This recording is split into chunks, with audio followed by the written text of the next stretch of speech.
Muy buenos días.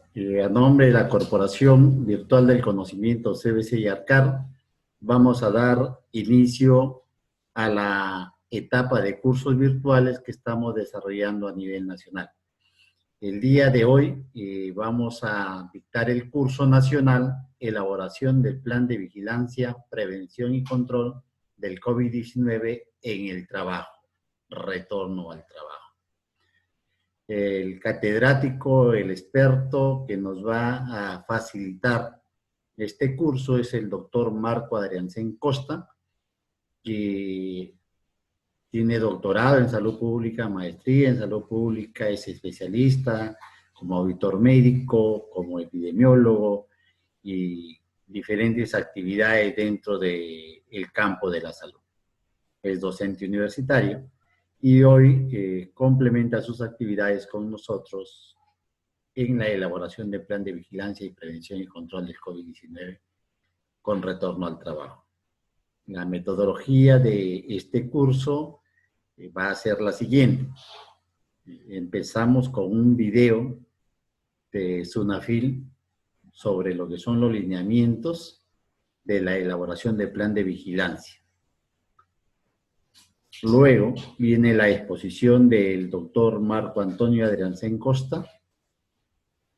Terminando su exposición, vamos a tener una rueda de preguntas y finalmente vamos a tener unas conclusiones del curso nacional para invitarlos posteriormente a través del correo, donde van a llegar los PPTs, las lecturas escogidas y otros documentos del curso, donde les vamos a dejar como tarea cómo ustedes pueden elaborar el plan de vigilancia, de prevención y control del COVID-19 con retorno al trabajo. Este plan no necesariamente tiene que ser perfecto, si tienen errores mucho mejor.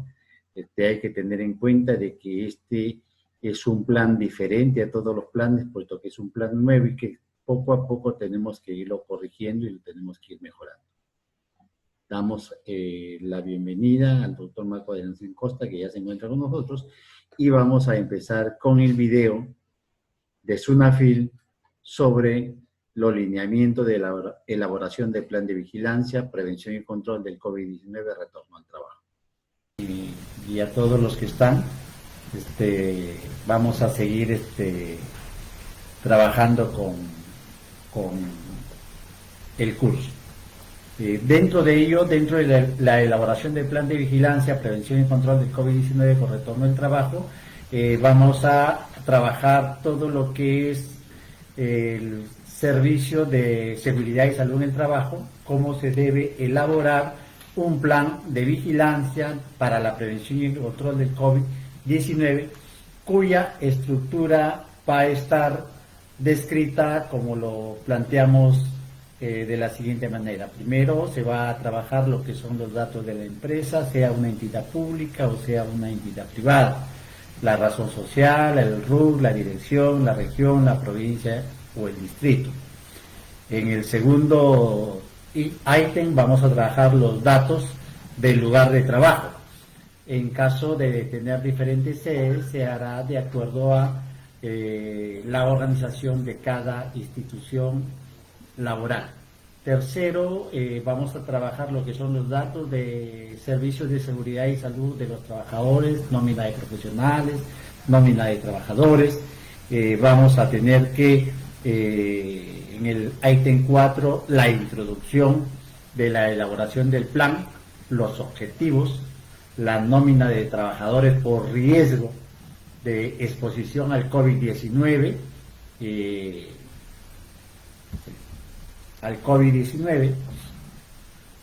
En el siguiente ítem vamos a manejar los procedimientos obligatorios de prevención del COVID, como son la limpieza, la identificación, el lavado y desinfección, sensibilización de la prevención, las medidas preventivas colectivas, las medidas de protección personal, la vigilancia permanente.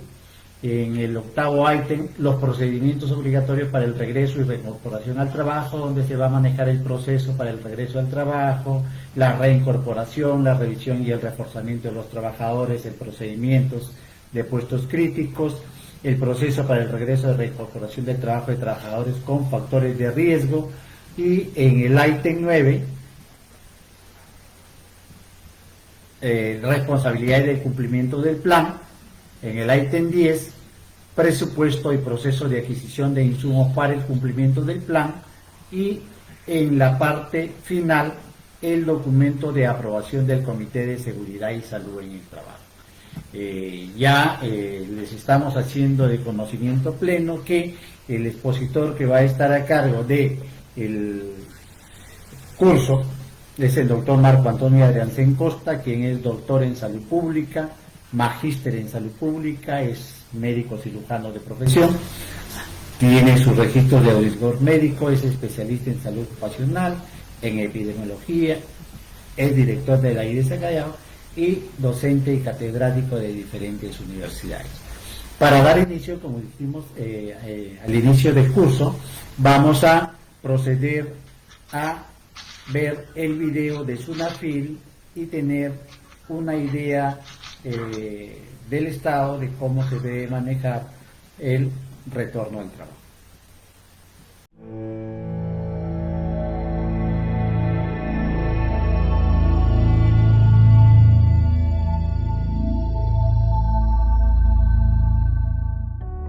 La reanudación de las actividades económicas ya está en marcha.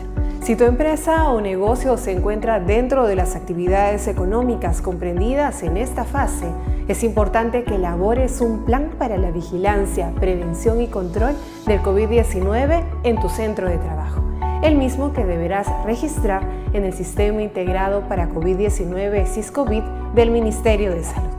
Por ello, te presentamos los lineamientos para la vigilancia de la salud de los trabajadores con riesgo de exposición al COVID-19 emitidos por el Ministerio de Salud, que serán la primera referencia a tener en cuenta para la elaboración de tu plan. Acompáñanos.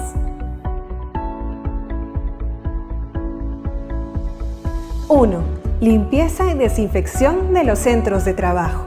Debes prever la limpieza y desinfección frecuente de los ambientes del centro de trabajo, a fin de asegurar que las superficies estén libres de COVID-19.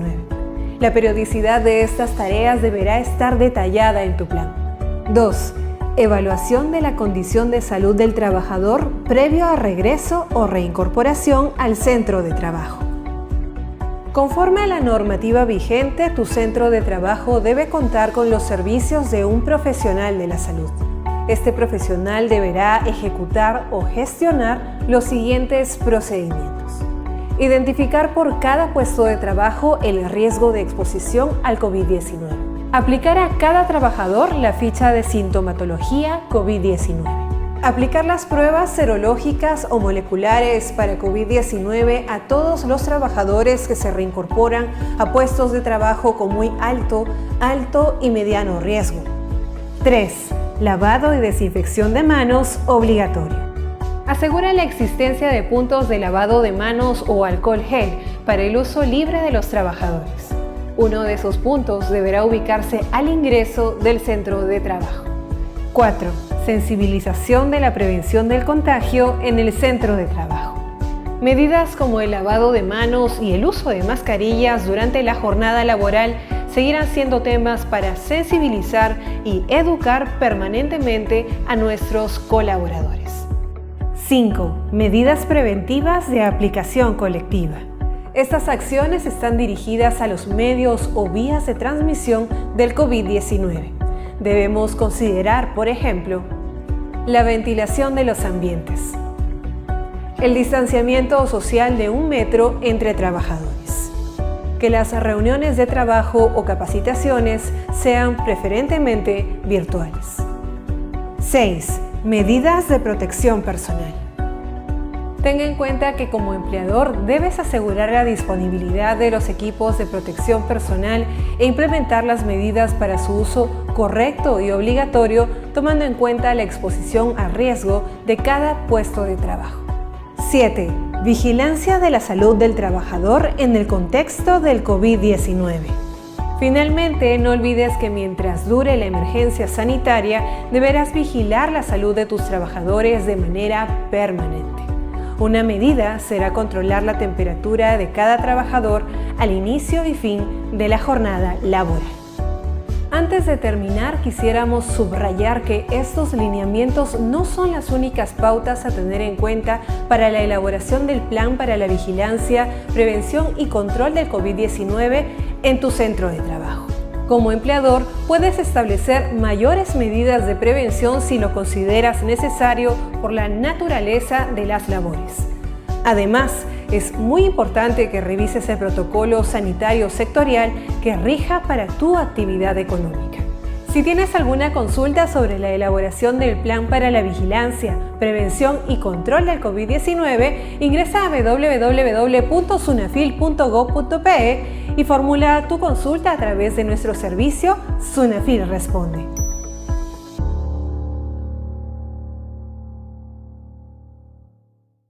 Bien, buenos días con todos y agradecer nuevamente la invitación de la Corporación Virtual de Conocimiento para conversar con ustedes algunos temas de salud pública. En este caso puntual,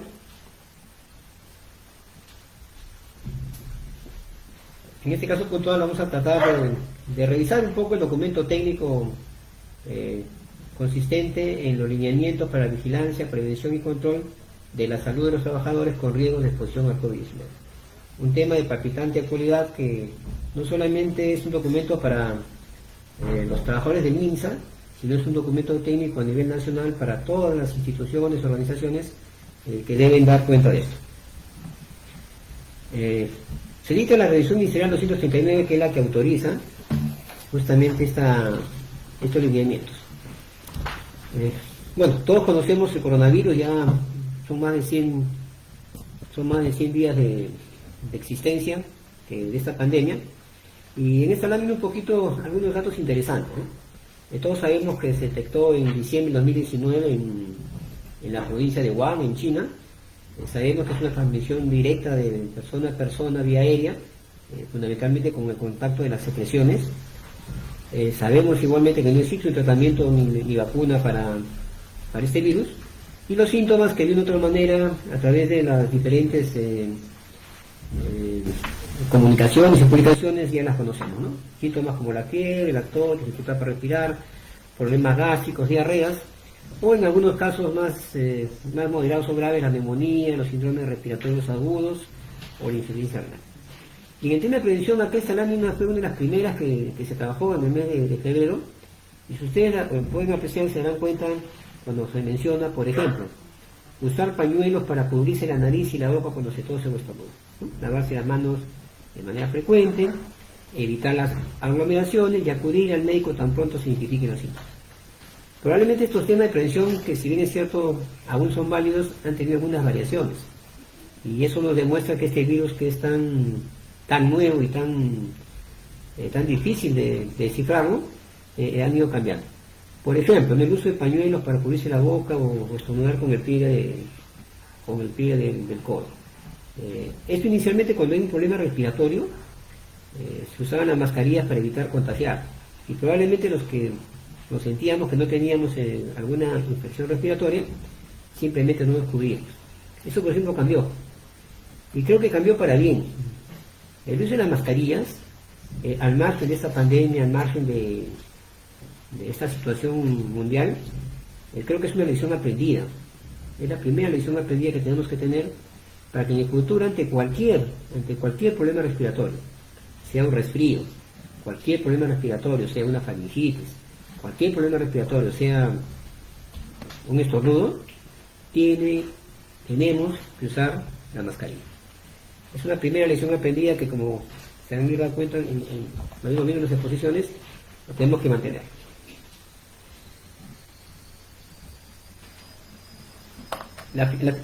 La finalidad que persigue esta resolución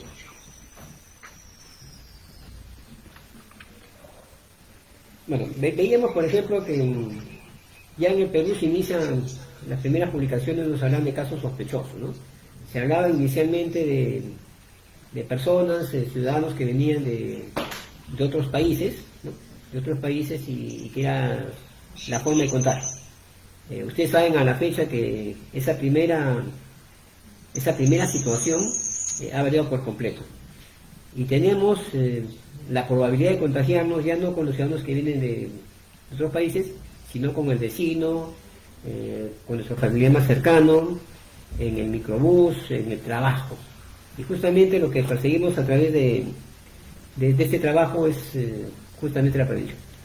Fíjense, estos temas de las pandemias que se vienen presentando en el mundo no son de este año.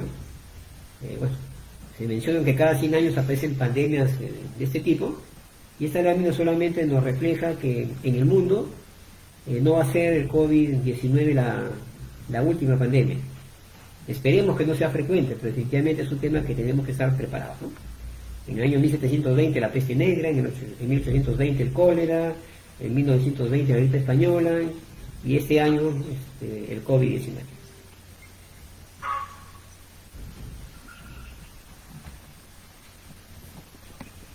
Bueno, decíamos que la finalidad fundamental de este documento técnico es contribuir con la prevención del contagio por el COVID-19 en el ámbito laboral.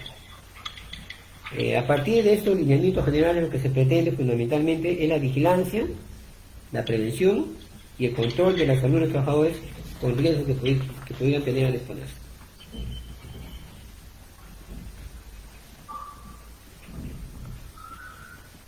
Veíamos, por ejemplo, mucho se ha hablado se considera al personal de salud como los superhéroes, pero nosotros no creemos que el personal de salud solamente sean superhéroes, sino que lo que tenemos que hacer justamente es disminuir y tratar de establecer lineamientos fundamentales para que la vigilancia, la prevención y control de los trabajadores de la salud sea pertinente. Creemos que cada trabajador de cualquier dependencia pública o privada podría ayudarnos a también ser héroes, si es que nos ayudan a evitar el contagio y si nos ayudan justamente a prevenir este virus. El ámbito de aplicación de esta norma que se ha dado, de este documento técnico, es fundamentalmente a todo el Perú, tanto las personas naturales y jurídicas que desarrollan actividades económicas, servidores y funcionarios del sector público, personal con vínculo laboral y contractual en el sector público y privado. Hay algunas definiciones operativas que sería bueno conversarlas, que sería bueno que las conozcan, ¿no? Una primera de ellas, por ejemplo, se habla del aislamiento COVID-19.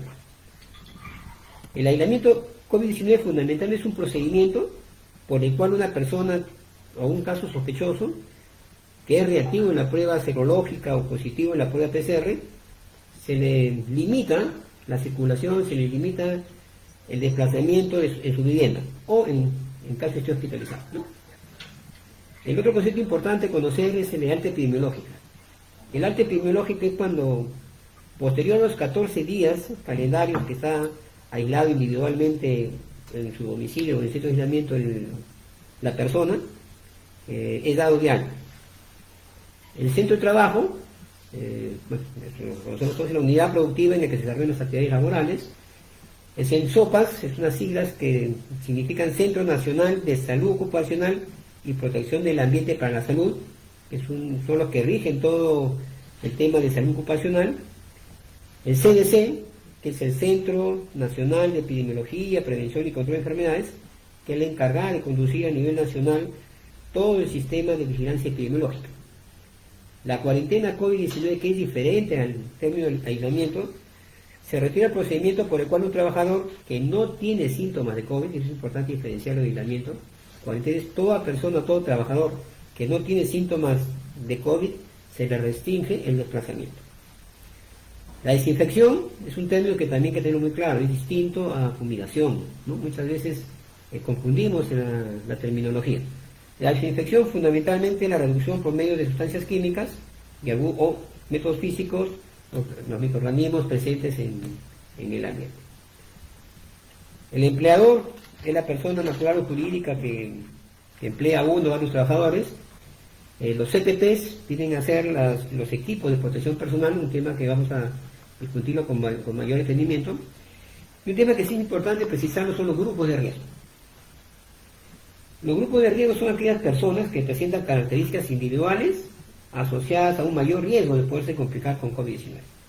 Estamos hablando de las personas mayores de 60 años y aquellas que cuenten con comorbilidades, ¿no?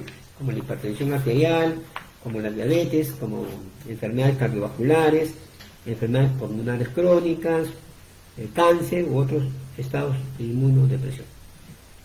La limpieza, ya lo mencionamos que se mencionó en el video anterior, fundamentalmente dirigido a lo que es la eliminación de la suciedad o impureza de las superficies de todos los lugares. La mascarilla quirúrgica, a diferencia de la mascarilla comunitaria, es aquella que nos evita la diseminación de microorganismos que normalmente tenemos en nuestra boca, en nuestra nariz o en nuestra garganta. El plan para la vigilancia, prevención y control de COVID-19 es la parte fundamental de este documento técnico. Todas las organizaciones e instituciones deben contar con un documento que contenga las medidas que se deben tomar para vigilar el riesgo de exposición al COVID en el lugar donde se trabaja. La prueba rápida y la prueba PCR, que también son diferentes, la prueba rápida COVID-19 es una prueba inmunológica, que básicamente lo que determina es la activación de la respuesta inmune que tenemos las personas. La prueba PCR, llamada también hisopado, más conocido por ejemplo como hisopado, es la que nos da en tiempo real el diagnóstico definitivo. O sea, la única prueba que nos puede decir con total certeza que se tiene o no el virus es la prueba PCR o hisopado. El profesional de salud es aquella persona que cumple la función de gestionar o realizar la vigilancia de salud de los trabajadores. Este término de profesional de salud es el término que debe tener en todas las instituciones u organizaciones. Debe haber un personal profesional de la salud encargado de manera preventiva para evitar que los trabajadores puedan adquirir, o en todo caso no adquirir, sino tener el virus. El protector respiratorio que vienen a ser los equipos de protección personal básicamente están dirigidos a proteger a los trabajadores, sobre todo con muy alto riesgo. El otro término que vamos a conversar es el referente a los puestos de trabajo con riesgo de exposición. Se consideran 4 riesgos: el riesgo bajo de exposición y de precaución, el riesgo mediano de exposición, el riesgo alto de exposición y el riesgo muy alto de exposición. El riesgo bajo de exposición de precaución básicamente son aquellas personas que no requieren contacto, o sea que no están en contacto directo con personas con COVID, ¿no? Por ejemplo, las personas que trabajan en oficinas, las personas que no trabajan con público directo, o aquellas personas que están a más de 2 metros de distancia de personas que acuden a sus servicios. Los riesgos medianos de exposición son aquellos trabajos con riesgo de exposición que incluyen a aquellas personas que tienen un contacto frecuente y o cercano con personas. Por ejemplo, en esta pandemia hemos visto a los policías, hemos visto a las Fuerzas Armadas, los trabajadores de aeropuertos, los trabajadores de educación, las personas que trabajan en los mercados, los que realizan vigilancia privada, son personas que están expuestas a un riesgo mediano de exposición. Y los dos últimos riesgos, el riesgo alto y muy alto, fundamentalmente están dirigidos a aquellas personas, trabajadores de salud, que están en exposición directa a personas que tienen el COVID. Los riesgos altos, por ejemplo, ¿quiénes son? Los trabajadores de limpieza en áreas COVID, los conductores de ambulancia, pueden ser, por ejemplo, los trabajadores de funerarias, aquellos que preparan los cuerpos, las cremaciones. Y el riesgo muy alto son las personas que trabajan directamente con secreciones de pacientes COVID, ¿no? Por ejemplo, el personal de laboratorio, el personal médico o enfermera que están en directo contacto con estas personas. Otros conceptos interesantes de ir discutiendo son cuando se menciona que un trabajador regresa al trabajo o se reincorpora. No son términos iguales. Cuando se habla del regreso al trabajo post cuarentena, es el proceso de retorno al trabajo posterior al aislamiento social obligatorio, ¿no? Todas las personas nos dieron la cuarentena, estamos en nuestra casa, no salimos, y cuando nos reincorporamos al trabajo, significa este concepto. No son personas que tienen el virus, Son personas que han estado en su casa por la cuarentena que dicta el gobierno y van a su centro de labores. Y la reincorporación al trabajo sí es aquellas personas que han estado o han tenido la enfermedad y que están de alta epidemiológica, ¿no? Es importante diferenciar lo que es el regreso de lo que es reincorporación. El responsable de seguridad y salud de los trabajadores es un profesional de salud que cumple la función fundamental de gestionar o realizar la vigilancia de salud, un enfoque fundamentalmente preventivo, ¿no? Es un tema también que es importante mencionar. La sintomatología COVID, pues ya la conocemos, son los signos y síntomas que presentamos o que presentan las personas desde los más leves, como puede ser un catarro, un dolor de garganta, hasta los síntomas más modernos y graves, que puede ser una dificultad respiratoria, una desorientación, una confusión. La evaluación de salud del trabajador es aquella actividad que va dirigida justamente a aquellos trabajadores que regresan a su labor o que se reincorporan al trabajo. Y el trabajador es aquella persona que tiene vínculo laboral con el empleador, que como derecho y como deber presta servicios dentro de su ámbito laboral. Bien, dentro de todo esto se han dado algunas disposiciones específicas, unos lineamientos que ya tienen que ver directamente con lo que es este documento técnico. Hay algunos dispositivos preliminares, y los dispositivos preliminares fundamentalmente lo que se quería es que todas las instituciones tengan en vigente un plan para la vigilancia, prevención y control del COVID-19 en el trabajo. Y este documento tiene que estar fundamentalmente con algunos lineamientos muy claros. En este plan de vigilancia, prevención y control se debe indicar tres cosas fundamentales. Lo primero es el número de trabajadores, ¿no? Con cuántos trabajadores cuenta la empresa, la organización, la institución. Segundo, el riesgo de exposición. El riesgo de exposición al COVID-19. Si este riesgo es muy alto, es mediano o es bajo.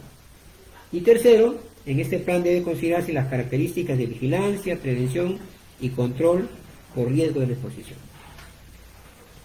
Todo empleador, esto es importante, debe registrar el plan de vigilancia, prevención y control del COVID en el Ministerio de Salud a través de un sistema integrado de información que es el SICOVID-19.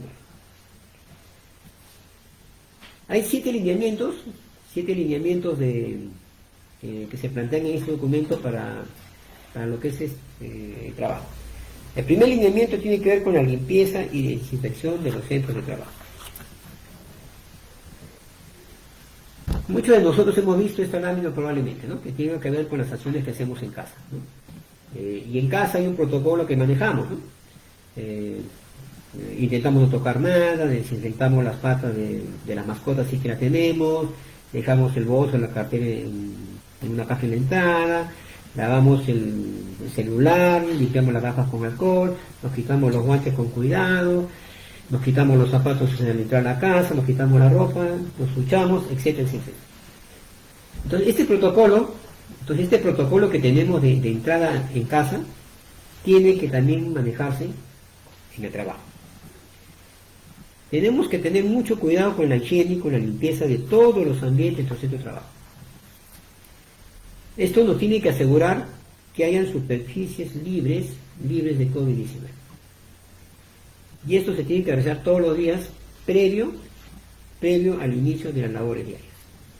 Deben asegurarse las medidas de protección y capacitación necesarias para que el personal que realice la limpieza lo haga de la manera adecuada y con las sustancias adecuadas. Hemos visto en algunos lugares, en algunos centros de trabajo, en algunas casas, que el exceso de algunos materiales de limpieza puede ocasionar algunas contaminaciones cruzadas, ¿no? El exceso de lejía puede condicionar que haya problemas respiratorios. Entonces, la limpieza es indudable, es fundamental, pero con las recomendaciones del caso realizadas por las personas indicadas. Entonces, el primer lineamiento queda claro, que es la limpieza y desinfección de los centros de trabajo. El segundo lineamiento tiene que ver ya con la evaluación de la condición de salud del trabajador previo al regreso o reincorporación al centro de trabajo. O sea, el trabajador que llega al trabajo tiene que ser evaluado. Y para eso el profesional de la salud, el médico responsable de este tema, tiene que gestionar o ejecutar para los trabajadores ciertos elementos. Lo primero que tienen que hacer es identificar el riesgo. Ya hemos señalado varias veces. Si es un riesgo moderado, si es un riesgo leve o si es un riesgo grave. Entonces se evalúa el riesgo de exposición y luego de eso a cada trabajador se le realiza una ficha epidemiológica, o mejor dicho, una ficha de sintomatología. Es una declaración jurada que cada trabajador tiene que hacer. Es una ficha donde se señala o el trabajador declara si tiene síntomas o no tiene síntomas. Lo tercero es el control de temperatura. El control de temperatura es un procedimiento básico que tiene que hacerse a todo trabajador en su centro de labores. En cuarto lugar, la aplicación de la prueba rápida, no del hisopado.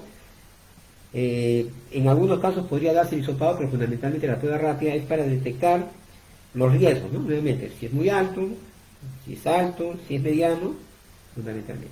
En el caso de los trabajadores que tengan un bajo riesgo, no es obligatorio esta prueba, salvo que sea una determinación del mismo empleador y la realice.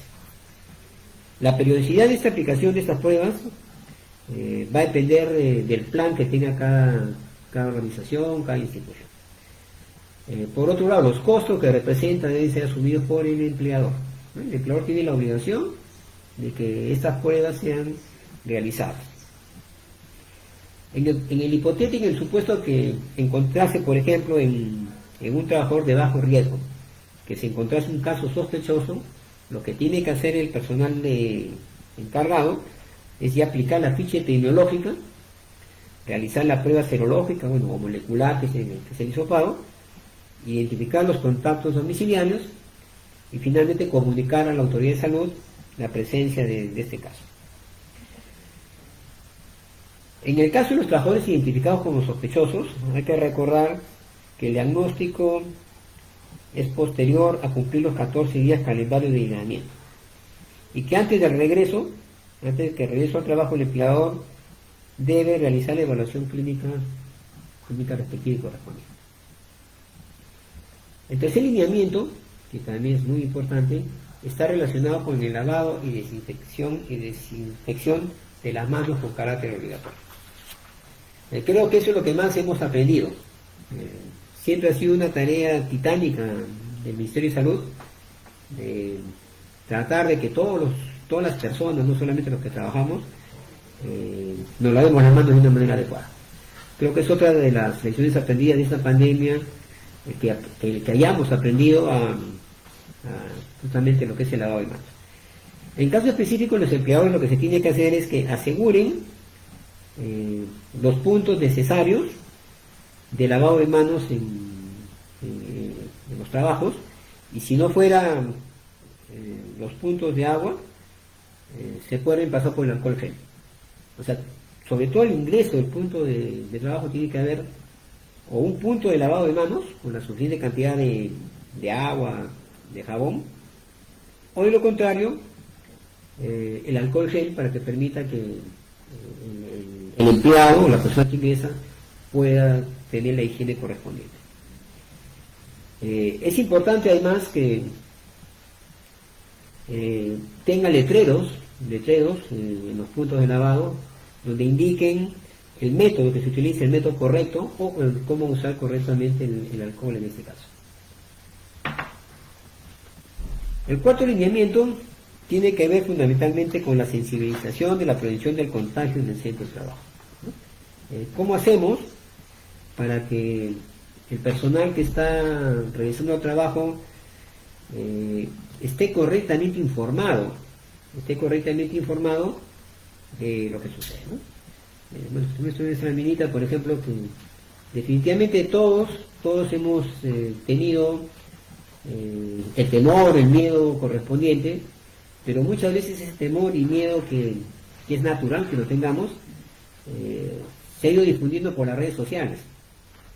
Y la verdad, muchas veces las redes sociales, en vez de de orientarnos en los usos correctos para la prevención de este COVID, lo que hace es darnos una información que no es la correcta. Entonces lo que tenemos que hacer en los trabajos, en el lugar donde laboramos, es justamente sensibilizar a las personas. Y para eso tenemos que poner información adecuada. Tenemos que poner información que nos diga la importancia de la prevención. Tiene que haber información que nos diga lo importante que es lavarse las manos. Que la información nos diga lo importante que es el buen uso de una mascarilla. Cosas tan sencillas que nos puede ayudar a mitigar el contagio de esta enfermedad. Tenemos que igualmente sensibilizar a los trabajadores lo importante que es reportar tempranamente la aparición de sintomatología. Cualquier resfrío, cualquier tos, cualquier fiebre o cualquier cefaleo o dolor de cabeza tiene que ser reportado inmediatamente al personal encargado para ver la posibilidad de que si es un COVID o no, pero tenemos que aislar a esa persona. Educar permanentemente en medidas preventivas para evitar el contagio. Educar sobre la importancia de prevenir las diferentes formas de estigmatización. Hemos visto por televisión, hemos visto en la práctica diaria cuando visitamos a veces en los domicilios, por ejemplo, pacientes en quintas, en edificios, como los vecinos, por llamarlo así, ven llegar a los equipos de respuesta rápida y a la persona que solicita su intervención prácticamente lo estigmatizan, ¿no? Porque dicen tiene COVID, nos va a contagiar y lo quieren sacar del edificio, ¿no? Entonces, esa estigmatización, ese temor, ese miedo, en los trabajos tenemos que evitar, ¿no? Encontramos un trabajador que está con sintomatología, avisamos al personal responsable, se le realiza su prueba rápida y de ser positivo le invitamos o le indicamos que vaya a su domicilio a hacer su aislamiento y de ser necesario lógicamente con su tratamiento respectivo. Pero es importante trabajar este tema de la sensibilización en el personal.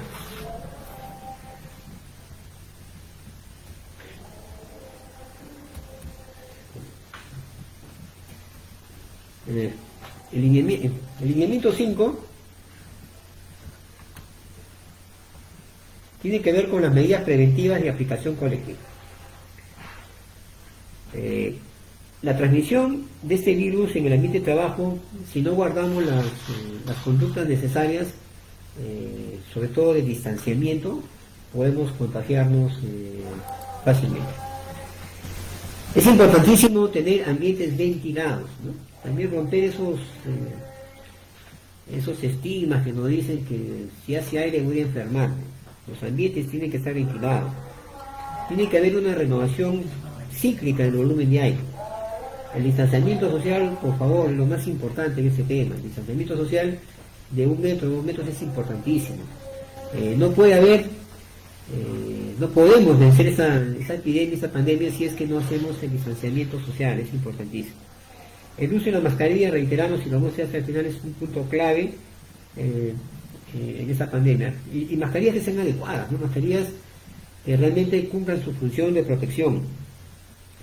Las reuniones, por ejemplo, como lo estamos haciendo en este caso, tienen que ser de presencia virtuales. En el caso que tuviera que hacerse las reuniones presenciales, tendríamos que mantener siempre el distanciamiento de 1 metro, ¿no? Por lo menos 1 metro.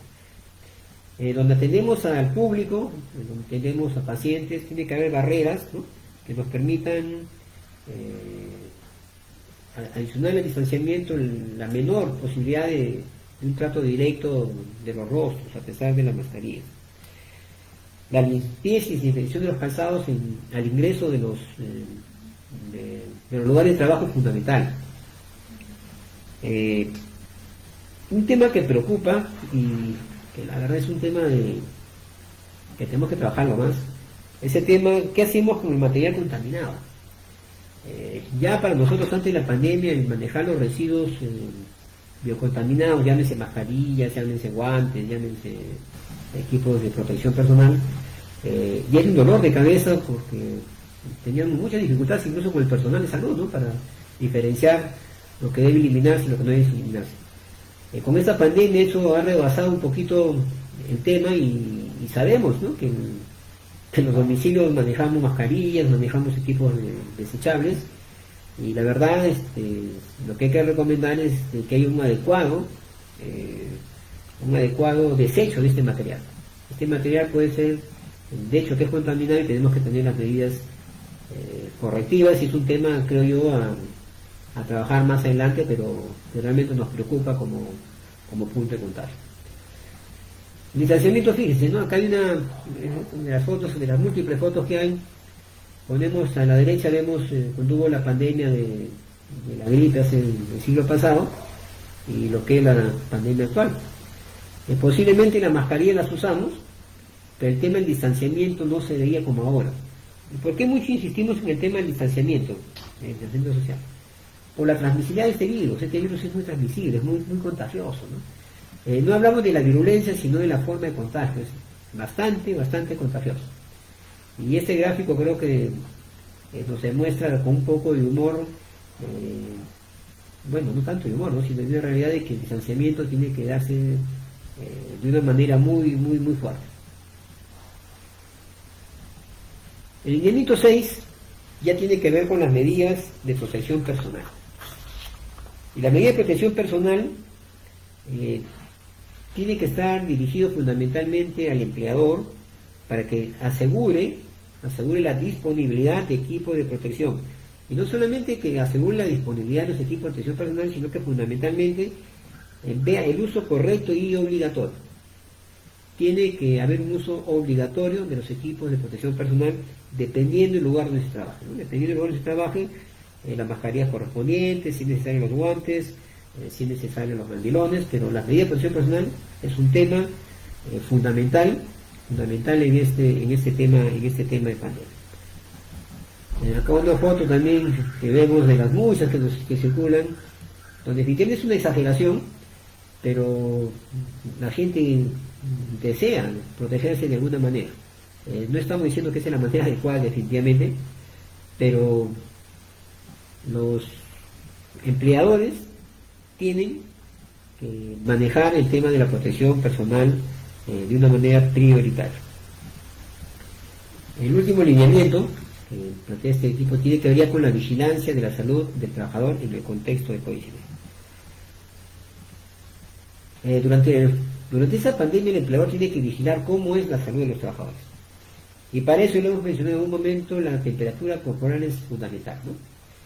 Tiene que controlarse a diario a las personas que van al trabajo en la temperatura. Y en el caso, por ejemplo, de los puestos de trabajo que son de muy alto riesgo, la temperatura no solamente debe ser al ingreso del trabajo, sino tiene que ser al inicio, a la mitad de la jornada y al final del día. La temperatura es un indicador importantísimo que nos va a ayudar para poder justamente hacer la vigilancia de salud del trabajador. Si encontramos un trabajador que tiene temperatura alta, es evaluado y si tiene sintomatología, le hacemos su ficha epidemiológica, la prueba serológica y todo el procedimiento que hemos mencionado en la parte anterior. Pero así como vemos la parte la parte clínica de lo que significa el contagio del virus, hay otras dos situaciones que creo que son importantes que la guía lo menciona claramente, ¿no? Hay otros factores de riesgo, ¿no?, que no tienen ya mucho que ver con el tema del sintomático respiratorio, sino tiene que ver, por ejemplo, factores de riesgo de tipo ergonómico, por ejemplo, ¿no? Jornadas de trabajo, las posturas prolongadas, los movimientos repetitivos, los aspectos sociales, los aspectos mentales. El problema de salud mental después de esta pandemia y ya en plena pandemia definitivamente tenemos que ver cómo abordamos este problema, ¿no? El tema de la salud mental, todos de una otra manera quedan muy afectados, ¿no? ¿Quién de nosotros, qué trabajador, qué personas nosotros hemos tenido algún conocido, algún familiar muy cercano que ha sido víctima de esta pandemia? Y eso definitivamente nos marca de una manera muy fuerte. Esta laminita es interesante, ¿no? Es una laminita que creo que tiene que ver mucho con el tema de lo que estamos conversando de la salud mental, ¿no? Podemos definir una zona de miedo, una zona de aprendizaje y una zona de crecimiento. Y creo que todos todos, de una u otra manera, hemos pasado por alguna de estas personas, ¿no? En la zona de miedo, en algún momento nos hemos irritado fácilmente, ¿no? Cuando hemos tocado este tema del COVID-19. Al inicio, acuérdense que, y actualmente, las compras de pánico, ¿no? Al inicio, acuérdense que hubo pues las compras de alcohol, de papel higiénico, después se siguió con la compra de medicinas, que la ivermectina, que la citromicina, que encarecieron los productos.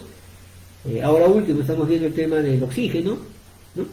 Y así por el estilo hemos pasado por una zona de miedo que lo único que ha logrado es encarecer productos y crear una situación de pánico innecesaria.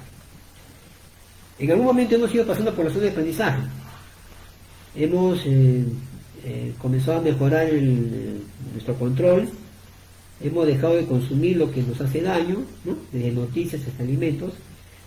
Hemos dejado un poquito de entrar a las redes sociales y comenzamos a reconocer de que estamos tratando de dar lo mejor de nosotros, ¿no? De que nosotros mismos, ante una situación tan complicada, tenemos que poner lo mejor de uno. Lo mejor de donde estemos tenemos que ponerlo de una manera muy práctica. Y finalmente la zona de crecimiento que es lo ideal, que ojalá que todos podamos llegar a esta zona, es cuando ya encontramos un propósito. De las cosas malas encontramos las cosas positivas. Encontramos un propósito, comenzamos a pensar en los demás, buscamos cómo ayudarlos. Agradecemos a los que nos ayudan y comenzamos a vivir presente. Yo creo que es una parte de lo mucho que tenemos que trabajar como parte de lo que era la salud mental, que es tan importante en esta pandemia. Las condiciones para realizar el trabajo. Las condiciones para regreso al trabajo van orientadas fundamentalmente a los trabajadores que estuvieron, lo mencionamos en algún momento, en cuarentena y que no han presentado, ¿no? Y que no tienen ningún síntoma, ¿no? Hubo la cuarentena, fueron al trabajo, estuvimos en cuarentena 15 días, un mes, 2 meses, y probablemente, así como parece, la cuarentena se levanta pues dentro de poco, ¿no? Y van a ser muchas personas las que van a regresar al trabajo. Las condiciones para regresar al trabajo, ya hemos mencionado lo que se tiene que hacer, ¿no? Tiene que hacerse el responsable encargado, ver si es el riesgo que tiene la labor que va a desempeñar el trabajador. Vamos a ver su ficha de datos, su ficha de su declaración jurada de que está sano, y le dan pues su prueba serológica, su prueba de prueba rápida para determinar si tiene o no tiene. Entonces eso, el trabajador, reiteramos, que está sano. Y el trabajador que está sano es el que está en su casa, ¿no? Estaba en estado de emergencia, hemos estado en la casa, nos hemos quedado en casa, no hemos tenido síntomas, pero ya nos toca regresar a nuestro centro de labores. Entonces tenemos que pasar por todo ese protocolo que es de carácter obligatorio, ¿no? Para todos los que de una u otra manera trabajamos en la parte productiva o no productiva. El otro concepto es las consideraciones para la reincorporación al trabajo. La reincorporación al trabajo. La reincorporación al trabajo sí tiene que ver fundamentalmente con aquellas personas que han estado ya con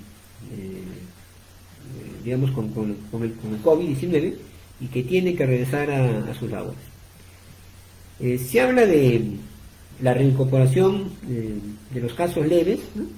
Le dan suerte epidemiológica a aquellas personas que se reincorporan 14 días después de haber iniciado el aislamiento domiciliario, ¿no? Me detectan mi enfermedad, voy a mi domicilio 14 días y a los 14 días tengo que reincorporar. En el caso, por ejemplo, de los casos moderados o severos,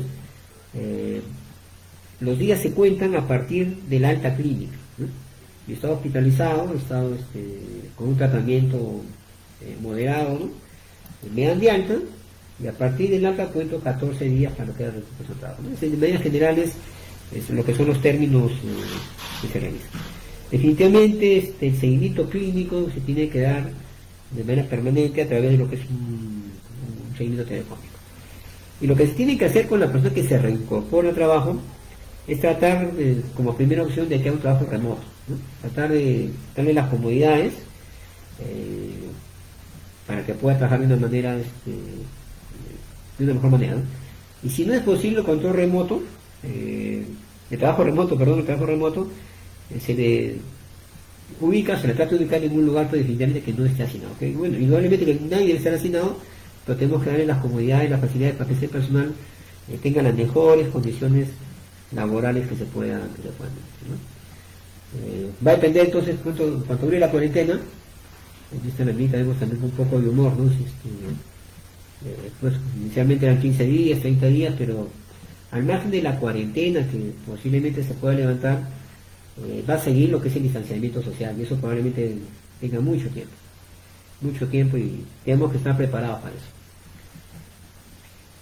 Hay consideraciones también para la revisión y reforzamiento a trabajadores en procedimiento de trabajo con riesgo crítico, ¿no? Significa, yo ingreso a laborar y caramba, voy a hacer una labor con mucho riesgo. Entonces acá queda mucho el criterio del empleador, que es el que tiene que brindar la revisión, la actualización o reforzamiento de los procedimientos técnicos, ¿no? Que realizar el trabajador ante la cuarentena, ¿no? Ver si esos procedimientos, esa labor que realizaba era de mucho riesgo, buscar las formas, tener la habilidad para poder trabajar de una mejor manera y evitar que ese trabajador pueda contagiarse. Ibn Sina, ¿no? Un médico y filósofo persa que fue el padre de la medicina moderna, escribió un artículo, me pareció interesante, ¿no? Que tiene que ver mucho con el reforzamiento que tienen que ser con las estrategias que tienen que diseñar los empleadores, ¿no? Es decir, la imaginación es la mitad de la enfermedad. La tranquilidad es la mitad del remedio y la paciencia es el comienzo de la cura. Yo creo que en estos días de desasosiego, en estos días de temor, cobran mucha actualidad estas palabras, y los empleadores tienen que tener justamente esa imaginación, esa tranquilidad y esa paciencia para poder ubicar a los trabajadores en el sitio adecuado. ¿Qué pasa con aquellos trabajadores que se reincorporan y tienen factores de riesgo? Habíamos mencionado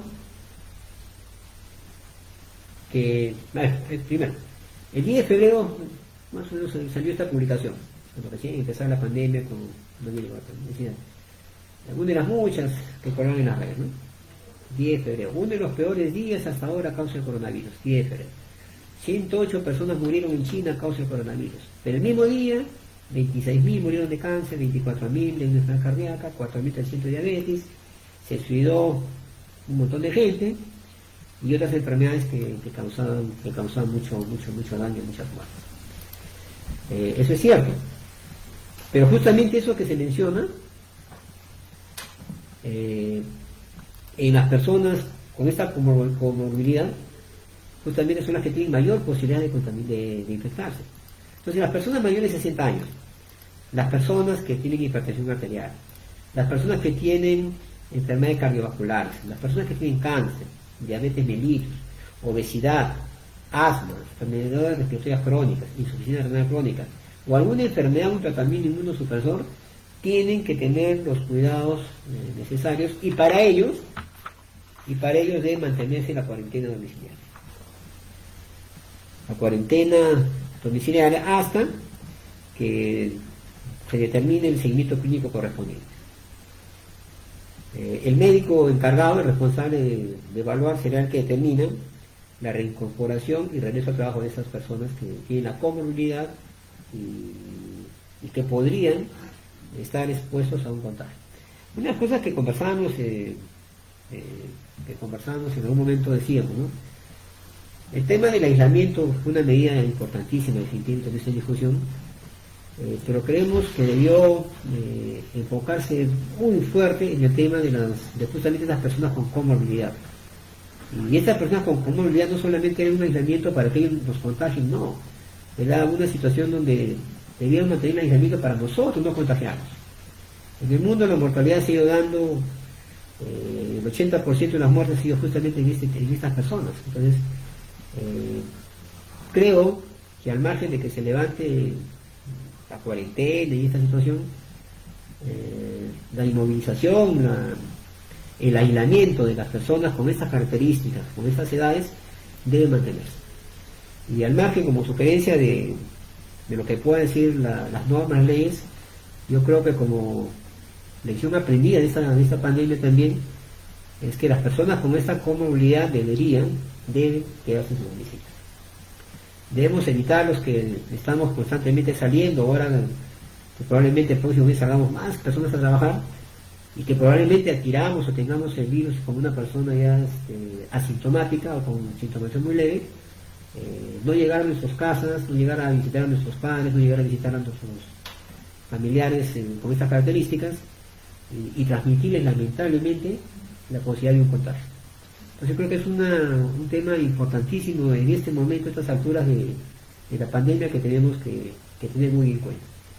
Consideramos importante, y este documento técnico para el trabajo lo dice claramente, que estas personas deben mantener su cuarentena domiciliaria. Pero mantener la cuarentena domiciliaria significa que si es que no van a trabajar, que es lo correcto, no estén saliendo de sus casas, ¿no? No estén saliendo al parque, no estén saliendo a los centros comerciales a hacer compras, no estén saliendo a los mercados, porque si no, ¿de qué vale que hagamos un esfuerzo de prevención cuando en sus domicilios siguen caminando por las calles contaminadas? Porque es un punto clave en lo que se viene estos días, ¿no? El distanciamiento social y el aislamiento para las personas con comorbilidad. Yo creo que es un tema que, al margen de lo que se diga, debe mantenerse. Ya para ir terminando ya la exposición, hay algunas disposiciones complementarias, son 4 disposiciones complementarias, de las cuales todas son importantes, pero la segunda es clara. Ahora, la primera disposición complementaria nos habla de que los ministerios, los gobiernos regionales, los gobiernos municipales, todos ellos están con la obligación de poder dar las autorizaciones para el desarrollo de servicios económicos, ¿no? La economía se libera, la economía empieza a funcionar, eso es un tema claro, pero para que la economía comience a funcionar, esta segunda disposición complementaria es fundamental, ¿no? Los empleadores deben aprobar e implementar el plan para la vigilancia, prevención y salud de los trabajadores locales. Y el tema que es interesante es que no habla solamente del personal que trabaja en salud, no habla de la emisión para todos los trabajadores, ya lo señalamos al principio. Empleadores públicos, privados, que dependan del sector, que dependan de los gobiernos regionales, que dependan del municipio, todos los trabajadores, desde el negocio más pequeño al negocio más grande, tienen que aprobar este plan que es vital y fundamental para que podamos ir venciendo esta pandemia y los trabajadores tengan el respaldo correspondiente. La tercera disposición complementaria nos habla de las evaluaciones médicos ocupacionales que tienen que venir dándose de manera cotidiana y constante. Y finalmente, que si bien es cierto, existe ya este dispositivo técnico, eso no impide que pueda haber mejoras en lo que significa la parte preventiva, la parte de vigilancia epidemiológica de los trabajadores. Y las responsabilidades, como lo hemos señalado y mencionado claramente, son a nivel nacional, a nivel regional y a nivel local. En esta lucha ahí vemos cómo no solamente personas sanitarias, sino todos los trabajadores estamos peleando contra este virus y tenemos la seguridad de que lo vamos a vencer. Finalmente, algunos anexos que contemplan este dispositivo técnico. En este anexo 1 podemos ver, por ejemplo, cada trabajo debe contar con un médico, una enfermera o un personal, dependiendo la cantidad de trabajadores, ¿no? En aquellos trabajos donde la cantidad sea de menos de 20 empleados, digamos, y no haya mayores condiciones de riesgo, puede estar eso manejado por el mismo empleador a través de una consultoría, ¿no? Pero en donde hay más de 20 trabajadores y donde hay temas de salud o de alimentación, definitivamente tiene que contar con un médico o una enfermera que se encargue de manejar e implementar este plan de prevención, de control y de vigilancia del COVID. En este segundo anexo vemos la ficha de sintomatología que decíamos que todo trabajador que se incorpora al trabajo tiene que llenarla como declaración jurada, ¿no? Su nombre, que trabaja, y declarar si tiene alguno de estos síntomas para hacer una verificación de estos datos. Los equipos de protección, en esta laminita vemos claramente que los que están sometidos a un alto riesgo son los que deben usar lo que son las famosas mascarillas N95, la de protección personal. Y finalmente vemos esta estructura del plan que es el medio del asunto, ¿no? En este anexo 4, ya lo mencionó muy bien nuestro amigo José Yarleque, que tenemos que hacer un plan para la vigilancia, prevención y control del COVID en todos los trabajos, ¿no? En todos los organismos donde hay empleadores y empleados, tiene que hacer este plan, ¿no? Con la estructura que estamos viendo en la laminita, ¿no? Donde se menciona el dato de la empresa, del lugar, bueno, etcétera, etcétera, etcétera, que un poco resume todo lo que hemos mencionado ahora en la mañana. Finalmente, creo que lo bueno de esta pandemia es que demostró algunas cosas, ¿no? Lo inservible que son las armas, lo débil que es el poder, lo inútil que es la riqueza y lo valioso que es el personalizado. Bueno, muchas gracias por la oportunidad de poder conversar con ustedes y estoy llano para poder absorber algunas preguntas que ustedes pueden tener. Hemos tratado de un poco revisar la norma técnica, hemos podido darnos cuenta de que se han hecho muchas normas, ¿no? En esta pandemia el Perú ha producido una cantidad importante de documentos, pero personalmente creo que esta norma técnica, este documento técnico es uno de los más importantes, porque no solamente está rigiendo para lo que es el tema del personal que trabaja en salud, sino que está de manera transversal, ¿no? Involucrando a todos los trabajadores de todos los sectores. Y yo creo que es una situación importante que nos va a permitir que ahora que prácticamente vamos a ingresar a laborar la mayor cantidad de gente, evitemos que los centros de labor, nuestros trabajos sean como lamentablemente ocurrido con los mercados, como lamentablemente ocurrido con el transporte público, ¿no? Con sitios de mucho hacinamiento, y que esperamos que eso no sea así.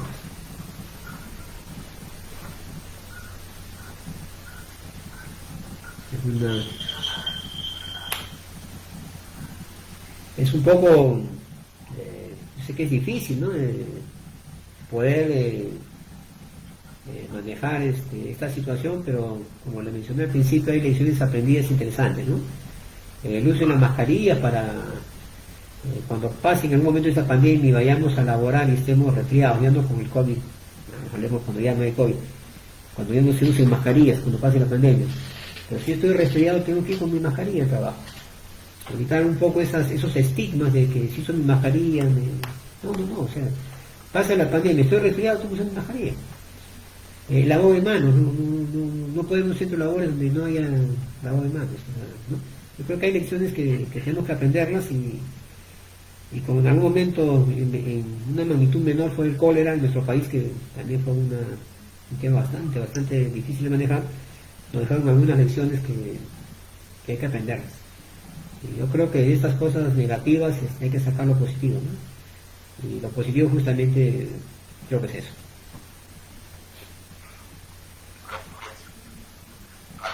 Sí, aló.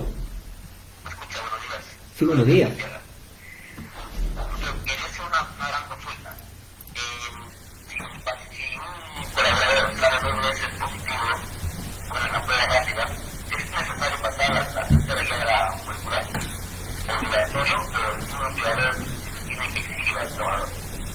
Ya, mire, es una muy buena pregunta. El tema de las pruebas rápidas, como se mencionó en la exposición, el diagnóstico definitivo es la prueba molecular, ¿no? El hisopado. La prueba rápida lo que mide es una relación de antígeno-anticuerpo. Y para que pueda ser positiva va a depender mucho del tema del tiempo en que se toma la prueba.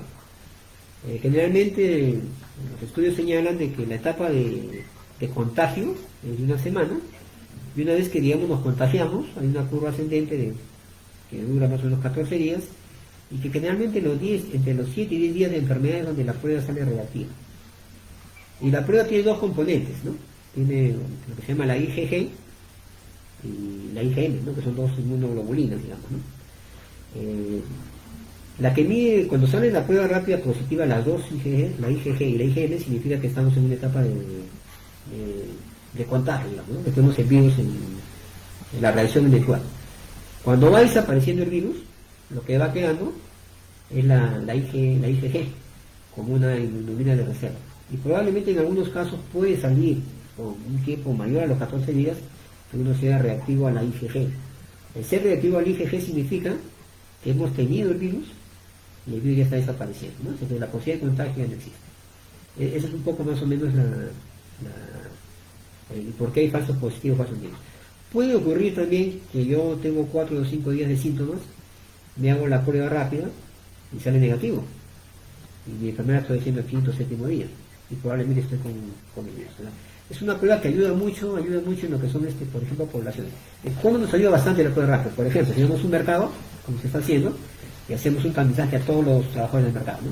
Detectamos que 100 trabajadores del mercado, encontramos 80 que son positivos.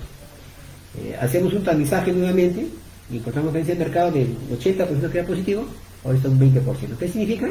Que hemos hecho medidas para que la gente que es asintomática, ¿no? La gente que no tiene síntomas pero que tiene la prueba positiva, no esté contagiando. Eso es un poco la mayor utilidad que tiene la prueba rápida. Lo que se hace al margen de la positividad, que es lo importante, es el tratamiento del manejo sindrómico, ¿no? Que también lo mencioné hace un par de semanas en el Ministerio. O sea, si yo encuentro un paciente, una persona que tiene sintomatología, al margen de la prueba rápida, positiva o negativa, tenemos que iniciar tratamiento. Se ha demostrado que el tratamiento oportuno, el tratamiento precoz, ayuda a evitar complicaciones. Lo que está mal, es lo que yo decía al inicio, ¿no? Las comunicaciones nos han movido bastante. Lo que está mal es la automedicación que se ha venido dando, ¿no? Que yo entiendo, ¿no? Factores de que no hay medicamentos, que por internet hemos comprado, etcétera, etcétera, pero eso ha condicionado de que la automedicación nos haya jugado una mala pasada. Definitivamente, un paciente que tiene asintomático o con síntomas muy leves, simplemente con los cuidados de un resfrío puede mantenerse. El tema, como les repetía, les repito, es el contagio que puede hacer. Es un virus muy contagioso, muy contagioso. A Dios gracias, la severidad que existe, y lamentablemente vemos que es verdad, pues eso es indudable, no lo podemos tapar con un dedo. Existe una virulencia muy fuerte en el virus, pero la mayoría de los pacientes, la mayoría, no digo todos, porque también hay personas que no tienen comorbilidad, son pacientes con comorbilidad, ¿no? El 80%, y en el mundo se ve igualito, en China, en Ecuador, en Estados Unidos, la mortalidad de los pacientes fundamentalmente es en personas mayores de 60 años, 65, 70 años, y que tienen comorbilidad. Hemos visto pacientes jóvenes, 40 años, con diabetes, que fallecen. Hemos visto pacientes jóvenes con problemas de asma que fallecen, ¿no? Es un poco, eso es lo que hay que tener en cuenta. El problema que se está dando, el alta básicamente es clínica, ¿no? Estamos viendo que por algún motivo algunos comerciantes, por ejemplo, del mercado, que es el tema puntual que nos visitan con bastante frecuencia, comerciantes de mercados y conductores de vehículos, ¿no? O sea, taxistas, conductores de micros, que la prueba le sale positiva y no tiene síntomas. Entonces, ¿cuándo hablamos de alta? Teóricamente, a una persona que tiene su prueba positiva, le hemos mencionado, y que no tiene síntomas, o síntomas muy leves, a los 14 días de alta. O sea, no se indica como requisito que tengamos que hacer una prueba rápida para que continúe, ¿no? Pero es decisión ya de los empleadores. Pero eso es lo que la ley dice, es el criterio clínico. El uso de la mascarilla, en caso de nosotros que estamos en casa, ¿es adecuado que un hijo volver a reutilizarlo cuántas veces por utilizar la mascarilla? El uso de la mascarilla.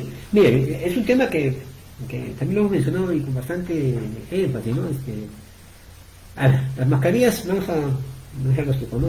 Hay mascarillas que son las N95, ¿no? Que son las, más que mascarillas, los respiradores, les llamamos, los que están fijados ahí a la cara, que lo utilizan fundamentalmente las personas que están en contacto directo con pacientes COVID, ¿no?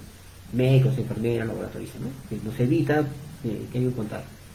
Las otras mascarillas, fundamentalmente las que usamos, las quirúrgicas, nos protegen, o sea, nos protegen. Yo, bueno, estamos en la exposición, ahora estoy en el sitio donde vivo con mi mascarilla y cuando veo paciente me pongo mi respirador, ¿no? Pero cuando veo paciente, el tema clave es ¿perdón?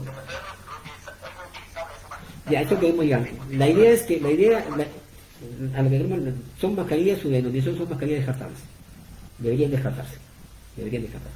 Lo grave, ¿cuál es? Lo que yo veo como grave, ¿no? Que yo veo en el caminar diario de que las que son descartables, digamos, que he visto mascarillas que son de tela, ¿no? Y vemos mascarillas de Arriba Alianza, Damos Hoy, que son telas que se ponen y encima que lo usan a veces, disculpando, pero es verdad, los comerciantes, los que transportan micros, ¿no? Ya hablan y se están contagiando. Por eso el tema ahorita de contagio, mercados, transporte público, y esperemos, ojalá que no sea así, los centros de labores que podrían ser centros de contagio si es que no respetamos lo que justamente hemos discutido hoy día, ¿no?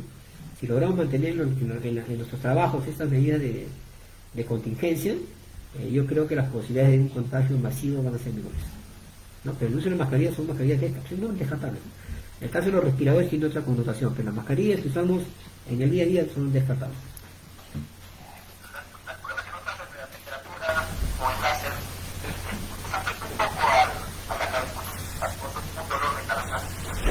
No, lo que la toma de temperatura con el radio láser puede hacerse en cualquier parte del cuerpo, no es necesariamente que lo hagamos en la frente, puede ser en la mano y mira temperatura. En ese sentido, algunas empresas pues hacen el láser, es obvio que si lo hacemos directo al ojo podría causar un daño, es un láser, ¿no? Es como si agarramos un puntero láser, ¿no? Y los que utilizamos al ojo no va a causar un daño, pero puede usarse.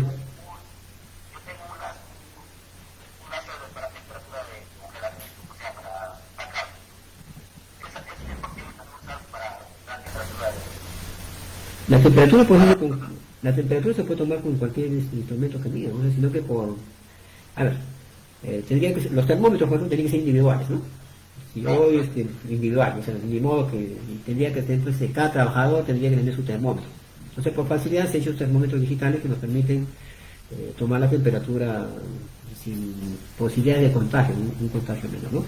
Acá, por ejemplo, hay una pregunta interesante, ¿no? Dicen, las empresas estarán preparadas para proteger a su personal del COVID.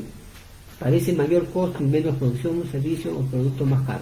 Bueno, indudablemente que es un costo que tiene que asumir alguien, pero imagínense, por ejemplo, si el Estado cubriera, por ejemplo, la mascarilla, ¿no? O sea, si imaginen la cantidad de mascarillas que tendría que comprar el Estado para todos los trabajadores, hay un costo social que todos lo están pagando, todos, ¿no? Todos. Yo creo que definitivamente el tema de la salud es un tema que no solamente implica lo que es el estado, digamos, físico, mental, lo que conocemos, ¿no? O sea, yo me enfermo porque tengo un resfrío, yo me enfermo porque tengo una emoción fuerte, ¿no? La salud tiene otras connotaciones, ¿no? Y se habla ahora mucho de los determinantes sociales, ¿no? Determinantes que no tienen que ver aparentemente con la salud, pero que tienen que ver con la sociedad. Y definitivamente yo estoy seguro, ¿no? Si no se mejora el transporte público, si no se mejoran los mercados, si no se mejoran las condiciones de trabajo, esta pandemia la vamos a tener muchos años, con toda seguridad.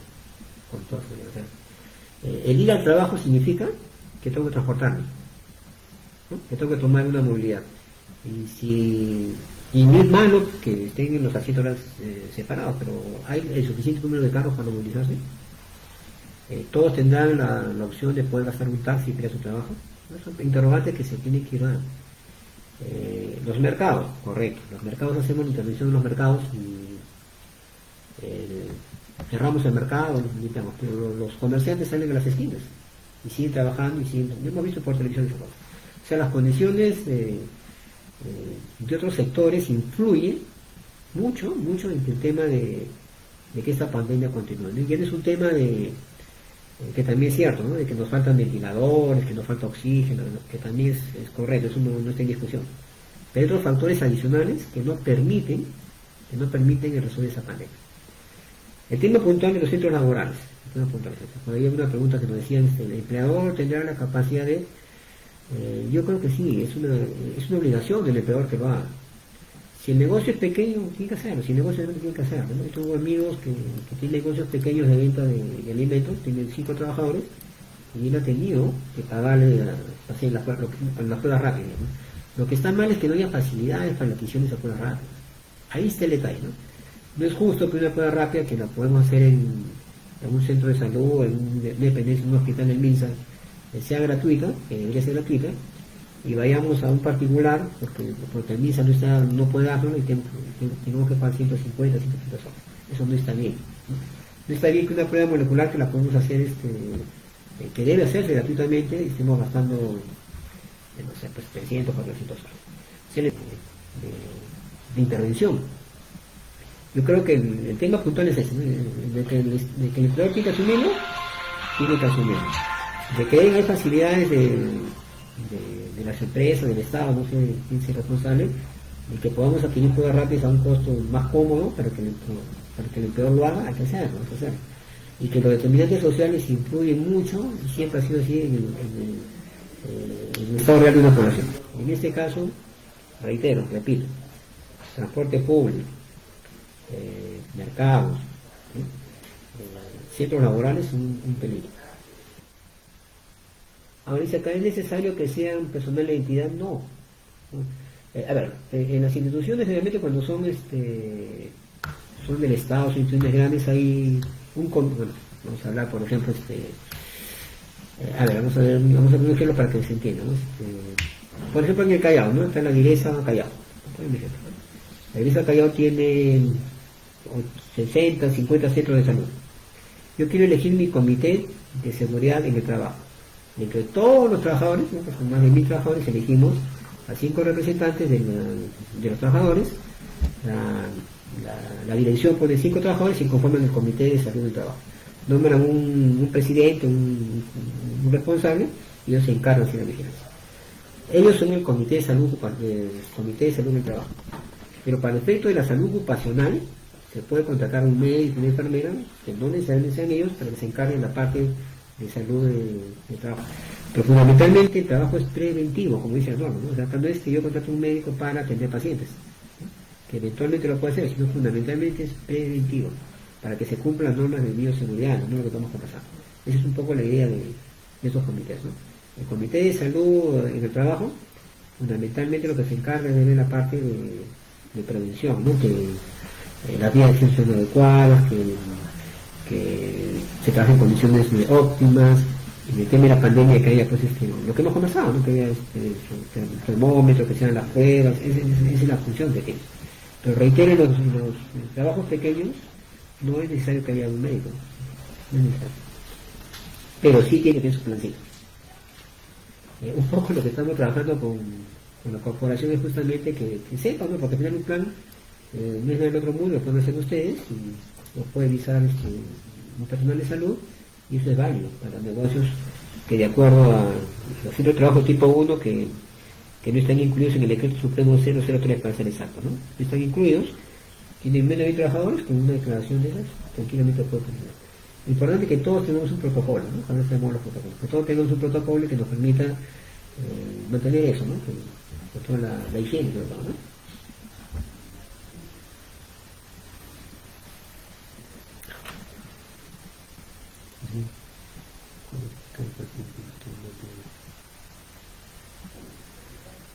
Ya. Sí, nos preguntan, por ejemplo, qué hacer cuando encontramos un paciente que es asintomático, no tiene síntomas, que es lo que ocurre muchas veces en los mercados, por ejemplo. Nos ocurre con mucha frecuencia en los mercados y en el transporte público. ¿Qué es lo que tenemos que hacer ahí? Se le hace la prueba rápida y sale que es positivo. El documento técnico dice claramente, sale positivo y no tiene síntomas, 14 días de cuarentena, ¿no? 14 días de aislamiento. A los 14 días se reintegra. Ese es más o menos el procedimiento que debe hacerse. Si tiene síntomas, si está con síntomas modernos y está hospitalizado, ¿no? En un caso ya moderado severo, se considera su aislamiento después del alta, ¿no? Yo estoy hospitalizado 20 días, me dan de alta, de ahí hacia adelante 14 días se considera el tiempo de cuarentena. Ahora, obvio hay que examinarlo, a ver si persiste o no, pero aún asintomático, 14 días de detectar la prueba es suficiente. ¿Cuándo es la prueba? Ya. Mire, qué curioso. A ver, una pregunta interesante, ¿no? Si nos podemos fiar de las pruebas rápidas, las que hace el Estado, lo que le hace una clínica particular. Había una gran no discusión, sino en los medios de comunicación ha salido cosas bastante, hace un par de semanas, ¿no? que las clínicas privadas cobran por hacer pruebas moleculares y al final no es así el Instituto Nacional de Salud.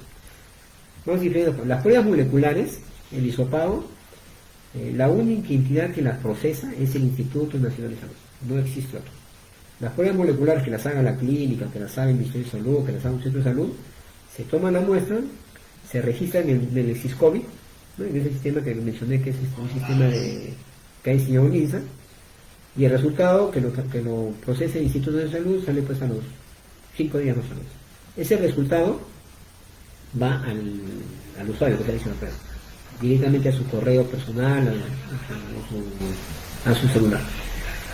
Ese es el procedimiento de las pruebas moleculares, ¿no? Por eso han dicho, yo me he ido a la clínica y mi resultado me lo manda el INS, es así, pues. El resultado lo da el INS, que procesa las muestras el INS. Entonces es un tema a discutir el usuario. En el caso de las pruebas rápidas es igual, las pruebas rápidas es un mismo, los problemas son los mismos, la efectividad de la prueba es la misma, lo que podría variar, que no es tan así, es que cuando yo tomo la prueba hago una mala lectura, ¿no? Pero es difícil porque las pruebas son tan sencillas que no debería pasar eso. En la experiencia que hemos tenido con las pruebas rápidas, las pruebas inmunológicas, hemos tenido un porcentaje muy bajo de pruebas que nos han salido fallar, digamos, ¿no? O sea, los falsos positivos, como le digo, es otro tema dependiendo del tiempo de incubación del germen. Pero, por ejemplo, que hago la prueba y salga fallada, hemos tenido un porcentaje mínimo, no sé, de 1%, que son pruebas que no responden. O sea, la prueba rápida, la adquisición es la misma que es en nuestro sitio, eso no es que te sea mejor o peor.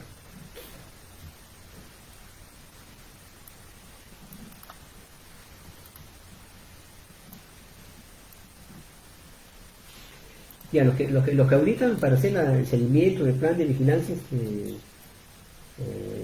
su salud es la que están manejando Sinafil, que tiene que ver con todas las empresas, es la que está haciendo la vigilancia y el seguimiento de lo que no cumple. Y si una empresa no está cumpliendo, usted tiene todo el derecho de quejarse, ¿sí? Porque es una resolución ministerial, es un documento técnico que tiene vigencia, como lo hemos mencionado, a nivel nacional, desde los gobiernos regionales, de todos los sectores, incluyendo las municipalidades, tiene que cumplirse. Ahí no es tajante. Si hay una implica esta norma, hay que hacer el reclamo correspondiente. Eso sí está clarísimo. Eso no hay duda. Pueden realizar sus preguntas a través del chat. Mira que puedan realizar sus preguntas a través del chat. Claro, sí, algunos a lo mejor si es más cómodo escribirlo a través del chat, lo pueden hacer con el mayor gusto, acá estamos leyendo un poco. O pueden hacerlo también verbalmente, como gusten, no hay ningún problema. Somos claros.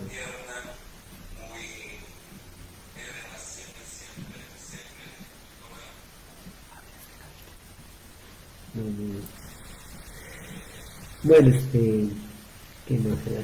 Dice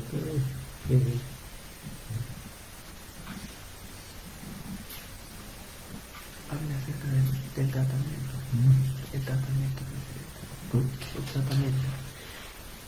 Y algún tema que están acá, bueno, no es materia pero con el menos uso, ¿no? El tema del tratamiento, por ejemplo, que se está discutiendo y está también boga, ¿no? O sea, lo dijimos en la primera lámina, ¿no? El virus, como cualquier virus, el COVID y otros virus, no tiene tratamiento. O sea, no hay tratamiento que exista ahorita para decir, esta pastilla, esta ampolla te cura el COVID, eso no existe. El comportamiento del virus, a diferencia de otros gérmenes, de una bacteria, de un hongo, de un parásito, es que el virus no es un ser vivo, es una capa de grasa con su ARN que en un tiempo desaparece. Ese es el comportamiento normal del virus. La única forma que el virus nos podemos evitar volver a contagiarnos hay de dos maneras: a través de la vacuna o a través de la inmunidad que tengamos, ¿no? Para que me entiendan un poco mejor los que a lo mejor no conocemos. Por ejemplo, enfermedades como la varicela, por ejemplo, ¿no? La varicela, que es una enfermedad que la mayoría de nosotros conocemos, es una enfermedad viral, que cuando nos salen los granitos nos va a salir, tiene un periodo de tiempo de una semana y 10 días y va a desaparecer. Tomen lo que tomen, hagan lo que hagan, se vayan a Estados Unidos o a donde vayan, la varicela tiene un proceso y solito desaparece. La ventaja del virus que produce la varicela es que es un virus generalmente inocuo, ¿no? Es un virus que no causa mayores daños solamente en la piel. Que a lo mejor en algunas personas se les infectan los granitos, que le dan más escozor, será su sintomático. Cuando es sintomático, le doy algo para picazón. Cuando hablo del COVID sintomático, el paracetamol. El paracetamol es un sintomático para el dolor, para qué. Otro virus que es un poquito más, más complicado, por ejemplo, el sarampión. El sarampión es un virus que en su tiempo producía muertes. A lo mejor no producía muchas muertes, pero en proporción a los casos de sarampión, había una mortalidad importante de problemas respiratorios. La suerte del sarampión es que a través de la vacuna se han logrado atenuar el virus y el sarampión pues prácticamente lo hemos erradicado, ¿no?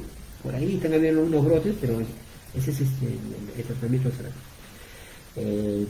Entonces queda claro, ¿no? O si me daba el sarampión ya no me volvía a dar, ¿no? Porque es así. Otro caso, por ejemplo, la hepatitis viral, que conocemos, que nos ponemos todos amarillos, ¿no? Nos idealizan, nos contagiamos, nos da la hepatitis, nos ponemos amarillos, después pasa el proceso y desaparece. El que haga dieta, el que me den vitamina C, el que me den vitamina F, son sintomáticos, que con vitaminas y sin vitaminas la hepatitis pasa. Y la hepatitis real, que alguno de ustedes le puede haber dado a un familiar, es una hepatitis que nos inmuniza, ¿no? Una enfermedad que nos inmuniza. Me dio la hepatitis y ya no me vuelve a dar la hepatitis. Es el comportamiento normal de un virus, más o menos. ¿Cuál es el problema de los virus respiratorios? El problema de los virus respiratorios es que tienen un comportamiento distinto. Los virus respiratorios por lo general mutan, cambian, ¿no? Cambian constantemente. Y si ustedes ven este virus COVID, es un virus que dice SARS, ¿no? O sea, el SARS es un virus que ya se presentó en epidemias anteriores, ¿no? Es un virus que iba mutando. Probablemente, a lo mejor nos equivocamos, este virus COVID-19, a lo mejor el año 2022 sale el virus COVID 2022 y que tiene un comportamiento distinto, ¿no? Respiratorio, por ejemplo. ¿Qué significa eso? Que yo puedo descubrir la vacuna contra el virus COVID-19. Pero si este virus muta y sale el virus COVID-22, la vacuna no le va a hacer nada. Yo tengo ahorita, por ejemplo, la vacuna contra la influenza, no sé si ustedes se acuerdan, la H1N1, que también causó bastante pánico. Se hizo la vacuna, ya, yo te vacuno contra la influenza, pero esa vacuna no es útil contra otro virus respiratorio. Esa es la diferencia de los virus respiratorios, ¿no? Que son muy cambiantes, mutan y van creando nuevas cepas. Y esas cepas hacen que sea muy complicado el poderlos prevenir. Por eso, de todas maneras, en esta época de invierno lo que se hace es las vacunas que existen, en este caso contra la influenza o contra la neumonía, que es una bacteria, se vacuna justamente a las personas en riesgo, para evitar que le puedan dar neumonía, para evitar que le pueda dar una influenza. Pero ese es el comportamiento. Tratamiento para el virus, atenúo, por ejemplo, a ver, el VIH, ya, otro virus. El VIH es una enfermedad que todos conocemos, que es producida por un virus. Y hasta ahora, con los más de 25 años, creo que va a tener el descubrimiento del virus, no existe una vacuna contra el virus de VIH. Lo que se ha hecho es conseguir antirretrovirales, que son medicamentos que ayudan a que este virus no se complique y no hagan lo que es el síndrome. El virus que produce el SIDA es el VIH, ¿no? Virus de la inmunodeficiencia humana, el VIH.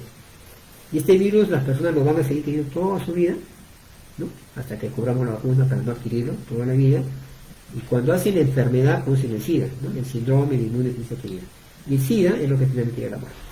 Con los medicamentos que se están manejando, no es que se cura el SIDA, sino que actúan sobre el virus para evitar que se complique y podamos mantener una vida normal.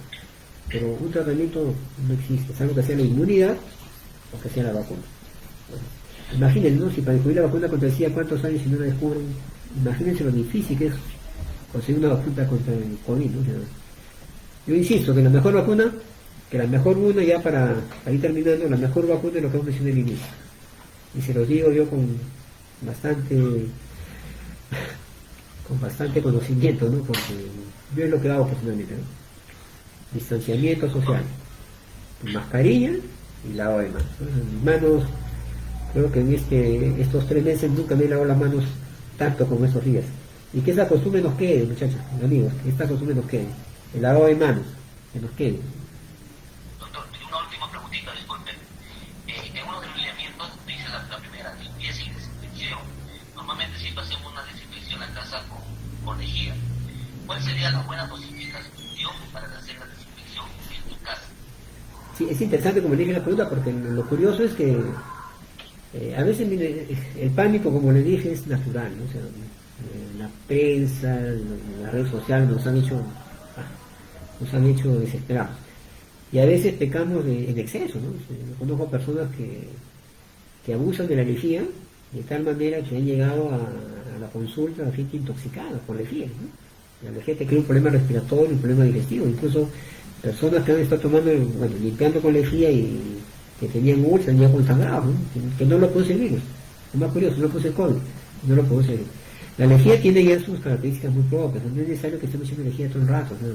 Si su casa está limpia, se recomienda que en la entrada pongan su limpiazapatos en una bandejita con su lejía, con una concentración normal, y se limpian, se sacan y listo, ¿no? Y lo demás su alcohol, su lavado de manos y tranquilo.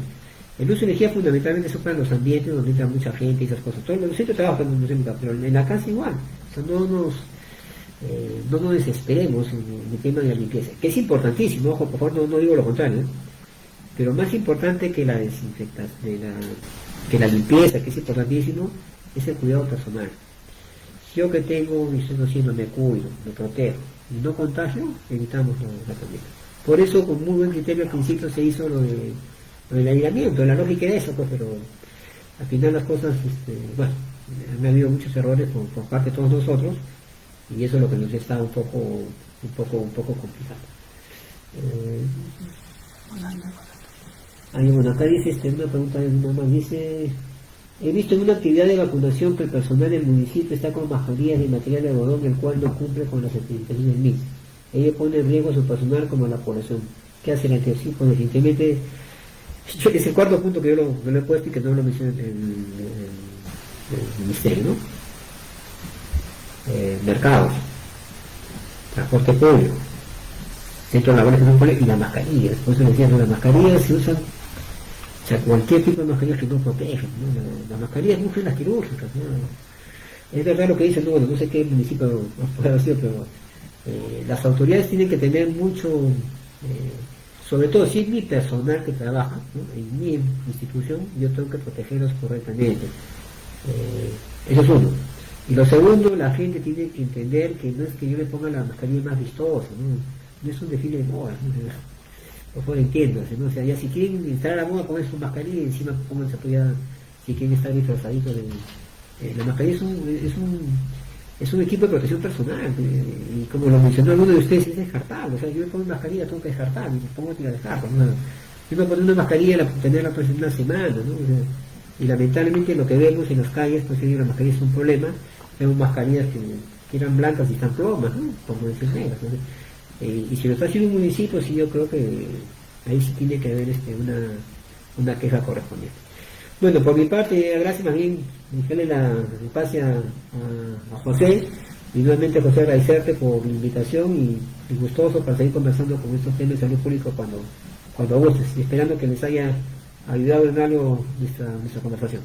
Muchas gracias. Agradeciendo la clase magistral del doctor Marco Antonio Adriancén Costa, quien el día de hoy, a través de su experticia, nos ha dado una claridad enorme de lo que es la elaboración del plan de vigilancia y control del COVID-19 con retorno al trabajo. Hemos visto que ha podido darles a ustedes algunas ideas grandes de las interrogantes que se les han presentado en el transcurso del curso y que más o menos van a tener una idea concreta de cómo puedan diseñar un plan de vigilancia. Justamente lo que vamos a hacer a la conclusión de este curso nacional es dejarle a ustedes como tarea para que hasta el día lunes nos puedan enviar una idea de cómo se hace o cómo se desarrolla un plan de vigilancia, de control y prevención del COVID-19 con retorno al trabajo. Le vamos a enviar a ustedes un modelo, o si ustedes tienen uno, perfilarlo, no importa que tengan errores, la idea es ver ustedes de qué manera se van a desenvolver después de este curso y que justamente las interrogantes o los vacíos que puedan presentar en cada uno de los planes, con el doctor Marco Adriancén, poderles dar una salvedad, retornárselos a sus correos y puedan tener la amplitud del mismo. A partir del día lunes, a través de nuestro canal de YouTube, van a poder ver la réplica de este curso nacional. También a sus correos va a ir de manera electrónica el certificado que se otorga por la participación del mismo, los PPTs y algunas lecturas escogidas que hemos preparado para todos ustedes. Dios mediante, les agradecemos enormemente y el próximo sábado en un nuevo episodio educativo de la Corporación Virtual del Conocimiento con el auspicio de la Universidad Nacional de Ucayali y Facultad de Ciencias Económicas, Administrativas y Contables y el auspicio de la Dirección Regional del Callao, vamos a estar con ustedes. Tenemos nuestro correo en pantalla, yarsol-dc@mail.com para las consultas necesarias y el WhatsApp al 980-237-483. Dios lo bendiga, buen fin de semana, bendiciones totales.